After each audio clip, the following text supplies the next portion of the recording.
Le piège du faux alpha. Et là, tu dois te dire, cher ami, mais à quoi tonton Kamal fait-il allusion? Eh bien, on reste dans la lignée de mes dernières vidéos. On continue l'analyse du livre Models de Mark Manson et de sa philosophie des relations hommes-femmes et des mécanismes de séduction. Et tu le sais, cher ami, ce livre pour moi est un livre référence. Je considère que les concepts et les théories que Mark Manson a développées et avancées dans son livre sont des concepts très concrets et ils se calquent véritablement sur la réalité du terrain, la réalité des relations hommes-femmes. Donc, dans mon avant-dernière vidéo, cher ami, pour faire un petit récapitulatif, on a parlé de ce qui définit le degré d'attractivité d'un homme. Et Mark Manson avait avancé que le degré d'attractivité d'un homme est inversement proportionnel à son besoin émotionnel. Donc, plus un homme est dépendant émotionnellement, moins il est attirant. Et inversement, plus il est indépendant émotionnellement, plus il est attirant.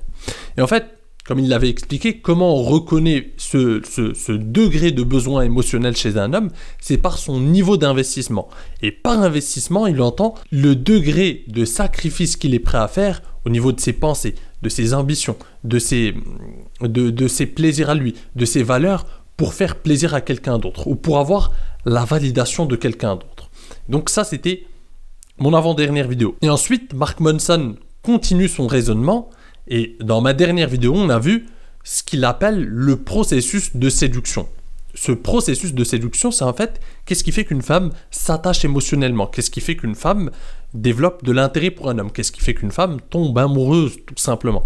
Eh bien, c'est le fait qu'elle s'investisse, c'est le moment où elle commence à s'investir plus que l'homme. C'est le moment où elle commence à s'investir dans la relation, à s'investir émotionnellement plus que l'homme. Et on a vu qu'il y avait un petit problème parce que les hommes ont généralement tendance à s'investir émotionnellement fortement au début de la relation. Ils s'investissent, ils donnent beaucoup d'énergie, d'attention, de temps à cette fille parce qu'ils sont attirés et donc ils essaient de tout donner dès le départ. Et cette fille n'est pas prête à toute cette attention. Et comme on l'a vu, on ne va pas rentrer dans les détails, je t'invite à voir ma dernière vidéo, le fait d'être trop investi au début, ça envoie un message négatif à cette fille. Et là, on arrive à ce que Mark Manson appelle le mythe, ou en tout cas le piège du faux alpha. Et c'est quoi ce piège? C'est qu'une fois qu'on a compris que le processus de séduction s'opère, comme il l'explique, lorsque la fille commence à s'investir un peu plus que l'homme dans cette relation, une fois que les hommes ont compris ça, ce qui se passe, c'est qu'on va avoir tendance à voir deux types d'hommes. On va voir le nice guy, c'est-à-dire le gars qui n'a pas compris ce processus et qui, dès le départ, est trop disponible, trop investi dans la relation et qu'ensuite il ne comprend pas pourquoi cette fille ne s'intéresse pas à lui, pourquoi cette fille ne s'attache pas à lui, ne développe pas de l'intérêt pour lui. Et tu as l'autre gars qui a un niveau plus avancé, qui a compris que pour faire tomber une fille amoureuse, il faut qu'elle s'investisse émotionnellement plus que lui. Et donc lui, ce qu'il va faire, c'est qu'il va tomber dans le piège du faux alpha. Et c'est le cœur de cette vidéo. C'est-à-dire qu'il va commencer à feindre, à faire semblant qu'il est distant au début, qu'il ne s'investit pas trop. Mais derrière, ce que Mark Manson nous explique, c'est que c'est une attitude fausse. Et qu'au final, lui et le nice guy, le faux alpha et le nice guy, ne sont que les deux facettes d'une même pièce. Les deux ont besoin de validation. Les deux sont en quête de validation, de l'approbation des femmes. Même si l'un fait semblant de ne pas en avoir besoin pour au final avoir manipulé cette fille et lui envoyer le signal inverse que celui du nice guy, mais au final, les deux ont besoin de validation. Les deux courent derrière la validation. Et Mark Manson nous explique en fait que effectivement, le faux alpha va avoir tendance à avoir plus de réussite que le nice guy. Parce qu'en fait, sur le court terme, il peut arriver à manipuler certaines femmes. Il peut arriver à faire croire à certaines femmes qu'il est moins investi et que ces filles en retour, elles voient qu'il y a un processus, en fait, ça se passe inconsciemment bien sûr, et que le processus de séduction s'opère parce qu'en fait, elle commence, elle, à s'investir plus que lui. Il lui laisse l'espace pour qu'elle s'investisse plus. Mais sur le long terme, en fait, ça ne marche pas. Sur le long terme, on ne peut pas faire durer l'illusion indéfiniment. C'est ça le problème, encore une fois. Mais ce qui se passe généralement, encore une fois, chez les hommes, c'est que c'est un processus naturel. On ne passe pas directement du nice guy au gars épanoui, confiant, naturellement. On passe généralement par la case faux alpha. Je pense que c'est un processus naturel. Parce qu'on commence par être un nice guy, on est tous passés par là. On ne comprend pas au début les mécanismes qui régissent les relations homme-femme. On est naïf, on est jeune. Et donc, on aura tendance, dès lors qu'on apprécie une fille, qu'on aime bien une fille, qu'on est intéressé par une fille, on va avoir tendance à tout donner, à se montrer disponible, à essayer d'être gentil, serviable pour tout simplement gagner sa sympathie. Et avec le temps, avec les expériences décevantes, on comprend que c'est pas ça qui marche. Alors on change de tactique parce qu'on a vu certaines vidéos, les gars voient des vidéos Red Pill qui leur disent oui, restez distant, restez ceci, gardez le contrôle émotionnel, et donc ils tombent dans le piège inverse, dans le piège du faux alpha. Ils vont être distants, ils vont jouer un rôle, ils vont réussir à manipuler certaines femmes, et déjà pour eux c'est une grande réussite, et ils se disent ah bah en fait j'ai compris, je viens de résoudre l'énigme, en fait. Il fallait tout simplement que je sois un peu distant, que je fasse un peu le mec dominant, que je fasse un peu le mec mystérieux. Et c'est facile. En fait, ils se rendent compte vite, avec le temps, une fois que tu rentres dans cette deuxième étape, celle du faux alpha, c'est que oui, tu arrives à avoir certaines femmes sur le court moyen terme, mais tes relations ne durent jamais. Et en plus, le type de femmes que tu attires, ce sont généralement des types de femmes, des femmes qui sont dans le même cas que toi, c'est-à-dire des femmes qui sont dans le besoin aussi, des femmes instables émotionnellement, des femmes qui ont des problèmes. Et donc, on se retrouve facilement dans des relations toxiques et décevantes. Pour simplifier, Mark Manson décrit deux types d'hommes qui cherchent l'attention et l'affection d'une manière qui peut sembler opposée, mais qui est finalement guidée par le même besoin. C'est le gars sympa et le faux alpha. Le nice guy et le faux alpha. Le nice guy cherche à plaire en étant gentil, serviable, toujours disponible, constamment à l'écoute. Tandis que le faux alpha, il va adopter une attitude opposée. Il va être distant, il va jouer un peu le gars mystérieux, il va jouer le gars insaisissable, il va essayer de manquer de respect par moments aux femmes. Ils vont avoir ces deux comportements opposés. Cependant, Mark Manson souligne que les deux cherchent à obtenir de la validation des femmes et des personnes qui les entourent, ce qui est une manifestation d'un besoin fondamental d'assurance et d'acceptation. En gros, ils sont tous les deux dans le besoin finalement. Ils sont totalement soumis à l'approbation des femmes et des personnes qui les entourent. Et l'auteur illustre son point de vue à travers l'exemple de Roy. Roy, en fait, c'est quelqu'un qui est passé du nice guy à faux alpha, suite à une déception amoureuse. Et avant de passer à l'exemple de Roy, petite parenthèse. Je m'explique. Encore une fois, comme je te l'ai expliqué, on passe tous par ce processus. Alors, petite nuance, certaines personnes ne dépassent jamais la première étape ou la deuxième étape. Donc, je récapitule les étapes. On commence nice guy, on passe à faux alpha, et ensuite, après l'étape du faux alpha, on finit par être vraiment des hommes nouveaux, des hommes confiants, pleinement confiants, et qui ne cherchent pas la validation extérieure, qui ont travaillé sur eux-mêmes, qui ont compris ces processus, qui ont compris le processus psychologique, et qui ont fait un travail d'introspection pour comprendre ce processus-là, pour comprendre ce qui n'allait pas dans leur vie, pour comprendre pourquoi ils avaient tant besoin de la validation extérieure, etc. Et qui ont construit une véritable personnalité forte qui n'est plus dépendante de la validation extérieure. Donc ça, c'est les 3 étapes. Bien sûr, encore une fois, certains restent coincés toute leur vie dans la première étape, celle du nice guy, sans jamais comprendre, sans jamais évoluer. Certains passent à la deuxième étape du faux alpha et restent encore une fois coincés dans cette étape et se contentent de peu sans faire un véritable travail d'introspection et de développement personnel pour aller vers l'homme, vers l'étape de l'homme meilleur, l'étape de l'homme qui a pleinement confiance en lui, l'étape de l'homme qui est pleinement épanoui, l'étape de l'homme qui a travaillé sur lui-même pour exterminer son besoin, exterminer ce besoin d'affection et de validation extérieure et avoir une véritable confiance en soi. Et encore une fois, c'est la ligne directrice de ma chaîne.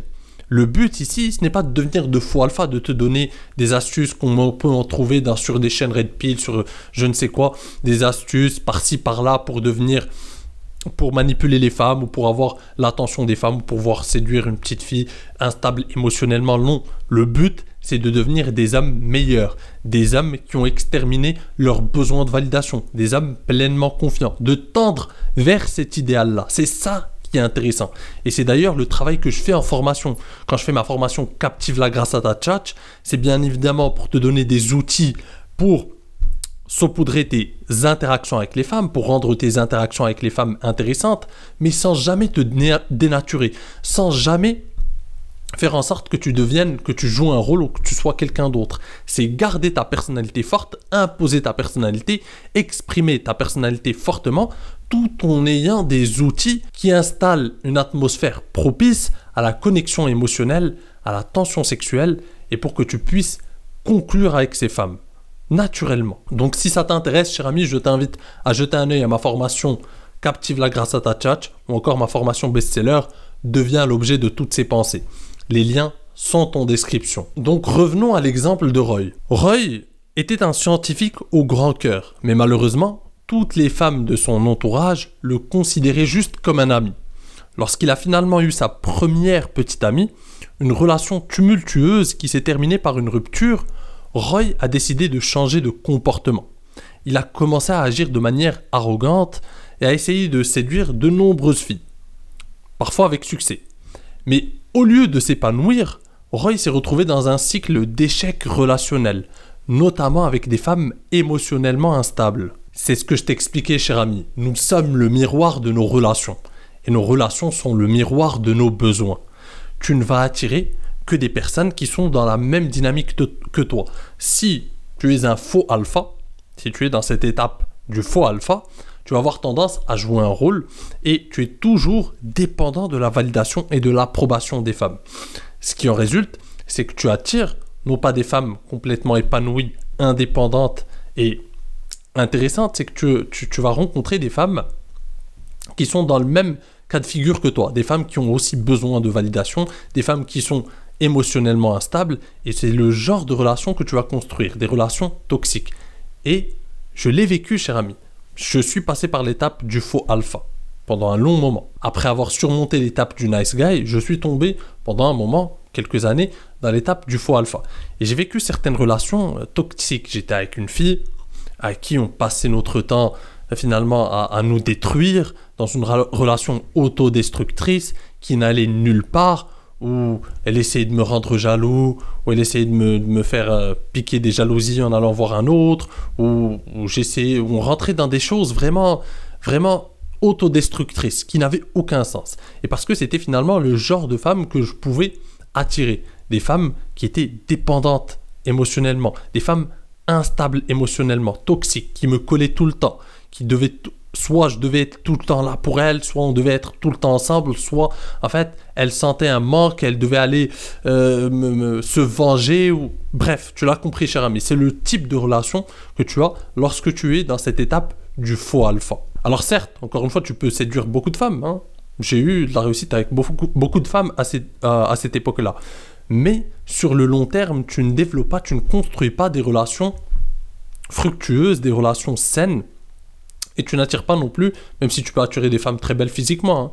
Il y a des femmes très belles physiquement, mais qui sont émotionnellement instables, qui ont des problèmes. Mais encore une fois, tu ne rencontres pas des femmes dignes de relations sur le long terme, des femmes indépendantes, des femmes matures, des femmes qui peuvent finalement construire avec toi quelque chose sur le long terme. C'est ça le problème de cette étape du faux alpha. Ce comportement de faux alpha est en réalité une façade. Ces hommes prétendent ne pas se soucier de l'opinion des autres, mais ils le font de manière si ostentatoire qu'il est évident qu'ils en ont réellement besoin. Comme Monson le dit, un homme riche n'a pas besoin de dire aux gens qu'il est riche. Un homme confiant n'a pas besoin de dire aux gens qu'il est confiant.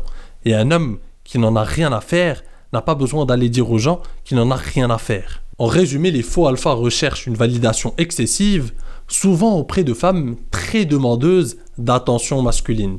C'est pourquoi ces hommes ont tendance à attirer des femmes folles ou très dépendantes émotionnellement. En d'autres termes, Mark Manson insiste sur le fait que le faux alpha n'est qu'une solution à court terme au problème du nice guy.